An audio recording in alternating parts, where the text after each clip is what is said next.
Hi there! Now this is where the real fun begins. Ready? I'm sure you are. First of all, let's understand what a social media site actually is. It is also called social networking website, and it's an online platform that allows users to create a personal profile and interact with other users on that same website. The types of interactions vary on each social network, but they all give users an opportunity to connect with other people. Do you know how many people are on Facebook? As of the second quarter of 2015, Facebook had 1.49 billion monthly active users. On August 28th, 1 billion people logged onto Facebook. As Zuckerberg said, that means 1 in 7 people on Earth who is not on Facebook typically has an account on at least another social media site. It's clear that social media is a huge, dynamic part of modern life. For you as an entrepreneur, it is an opportunity for your business to enter the lives of billions of people and improve your company's reputation and results. But let's see the various opportunities offered by social media. Obviously, you can expand your reach. It doesn't matter whether you're looking for customers that are from the other side of the world. You have no boundaries on social media. You can obtain incredible visibility and awareness for your brand, products, or services with targeted customers.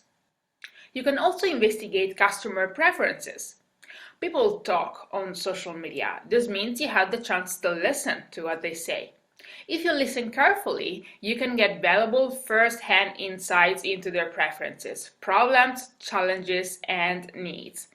As a matter of fact, I believe this is one of the primary reasons why your brand should be on social media. So far, we've said that you have improved access to your target customers and you can listen to their conversations to investigate their preferences. This is why it's easier to capture leads on social media. A lead is a potential sales contact, someone who has expressed interest in what you do, which means that he or she is likely to actually purchase your product or service. Through social media, you can share valuable content to grab attention of potential customers and give them a reason to give you their contact information, be it an email address, a phone number, their mailing address, or any other useful information you might need. Once you've captured a lead, you need to take action to make sure the potential customer becomes an actual customer. You can do this by feeding your contact with additional content, and social media can obviously help you do this. Being active on social media, you can optimize your time and resources and easily deal with complaints or support queries openly and honestly. Let's assume 50 of your customers have the same problem with your product. If you are not on social media, these 50 people have no choice but calling you or emailing you to know how their problem can be solved. If you are on social media, you can just share the solution in a post and you are saving so much time because none of your customers has to email you. However, many people are still convinced that there is no need for being on social media. In our next lecture, we'll explore the kind of excuses they used to make up to justify their position. Ultimately, I think there is no good reason not to get your business on social networks. I will see you in our next lecture.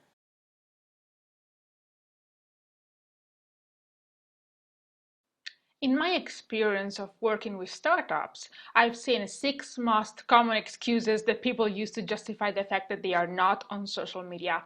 Let's look at each of those and see why they are nothing but excuses. I don't know anything about social media. Do you really think that Einstein already knew anything about mathematics before he even began to study it? Of course not. There is just one way to get some knowledge about any topic, and that's studying. Remember, in anything you do, there is no substitute for hard work. If there is something you don't know, just learn it. That's why you joined this course, right? Some people say, I'm too old for social media. Really? Let me show you one thing. This is a photo of an Italian pop singer called Gianni Morandi. This picture was taken in 1962, the year of his debut into the music world. These other pictures are just examples of the so-called selfies that he personally shares every day on his Facebook page. He's 70 years old now, and he just received an award as a Social Media Personality of the Year.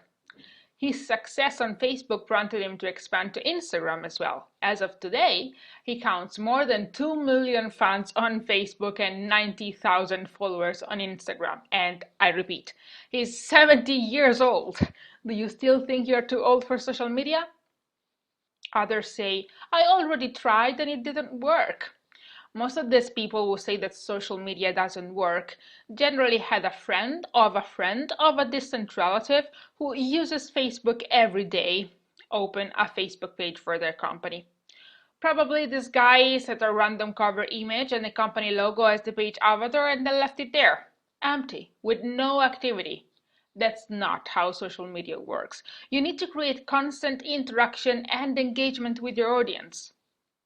Others are convinced that people will use social media to say bad things about them and their company. Sure, people will talk on social media, as we said already. But remember, they are going to talk about you and your brand anyways. In fact, they are already talking about you. But if you provide them a space to do so, you will have more control over your conversations. You will be able to respond to their comments and queries. Others say that they don't have time to maintain social media. Well, there is a great quote that says that you have as many hours in a day as Beyoncé. And that is true. This holds for life in general. If you can't find the time to do it, you don't really care about it. As easy as that. Time is always an excuse. In our next lectures, we're also going to explore some ways to optimize your work so that it takes you a shorter amount of time to do everything you want to do, such as scheduling posts on Facebook and Twitter and automating your Instagram activity. Another common excuse is, I have no budget to maintain social media. Well, let me give you a great news. Facebook is free. Twitter is free. Instagram is free as well. Most social networks can be used for free. Sure, it's always better to have a budget for paid advertising, but it's not necessary. Moreover, if you just spend $1 on social media, remember that it is not a cost. It's an investment. Now I have homework for you. Pick 3 of your friends who run a business, any kind of business, but are not on social media, and ask them why and take note of their answers. If their excuse is not among those that we discussed today, please post it in our discussion section because I'd love to hear it.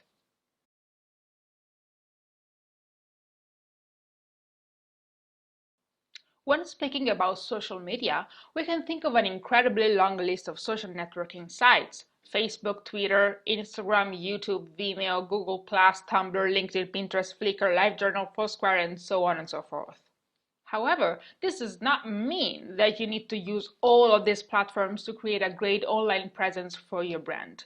Efficiency is the key. You shouldn't try to spread yourself too thin, using too many platforms but without being able to manage each single one of them the way you should. Instead, you have to understand which social media site is appropriate for your business and focus on that one. Maybe 2, but no more than 3, at least in the beginning. Social media sites are not interchangeable. Each of them facilitates interactions between members and creates a community of people, but on each social media site, the community has gone through a different evolution. This is because each social media site has a different audience, and different features you find on those sites are the result of users' preferences. This means that you need to find out where exactly your potential customers are. Are they on Facebook? Are they on Twitter? Do they use Instagram? In the course materials for this lecture, you can find a table with some demographic data about the audience of the most important social media sites. Those data will be very useful to you, but you shouldn't limit yourself to demographics. Another important factor to consider is the type of content that a specific social media site is based on. For example, YouTube is a video-based site. Will you have video materials to share? Will videos be useful for you to promote your brand? Instead, LinkedIn is a business social network. Is your content suitable to the kind of conversation that people have on LinkedIn? Foursquare, another example, is a location-based site. If you sell online and you don't have a physical location that your customers can visit, then Foursquare is not for you. As a third aspect, you should consider which social media site resonates with you. Whatever you do online, you should do it enthusiastically. If you don't have that enthusiasm, people will notice. There is no way to fake enthusiasm. So, if for any reason you think that one specific social network is not for you, that's okay. Just focus on a different one. I personally know many people who decided, for example, to avoid Facebook at all, and they are still pretty successful. However, this clearly means that they had to compensate with a super powerful presence on another social media site. Also, don't forget that you should never put all your eggs in one basket. The social media landscape is ever changing, and regardless of what sites you choose, it's always better to build a following in more than one of them. In this course, we are going to focus on Facebook, Twitter, and Instagram, as they are the ones that, in my experience, work best for most type of businesses, especially small ones. Then we are going to talk about niche social media sites, what they are, and why you should pay attention to them. I'll see you in our next lecture.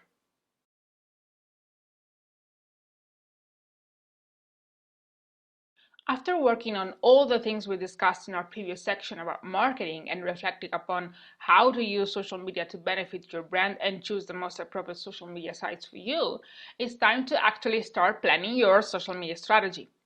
In this lecture, we are going to look at the general framework you should use to plan your social media strategy. There are two main tasks you need to complete here. First, you need to create an editorial plan. Second, you need to produce an editorial calendar. Now, most people think that these two things are exactly identical, but they are not. They are completely different. An editorial plan is the roadmap for your strategy.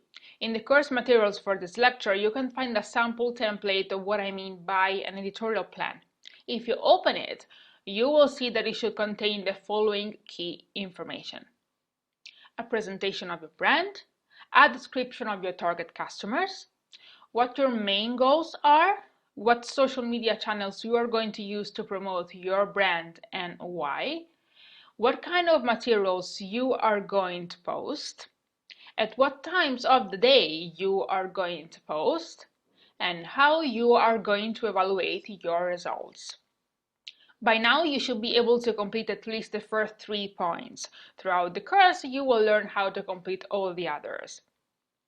But why is the editorial plan so important?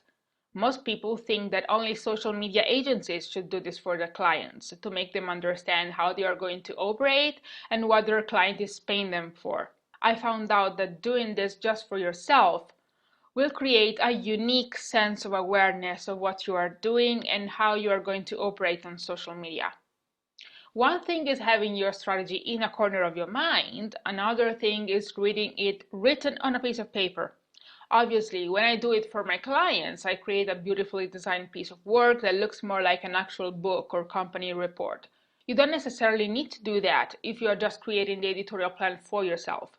But I strongly recommend you to print everything once you completed every section. This will help you visualize and internalize the steps you have to take. After completing the editorial plan, it's time to work on the editorial calendar. In the lecture materials, you can also find a template for that. It is an Excel file, but you can also create a spreadsheet on Google Docs if it is more convenient for you. Anyways, it is basically a publishing schedule indicating what you're going to post and when. You might want to plan your updates maybe a week ahead or a month ahead. It's really up to you.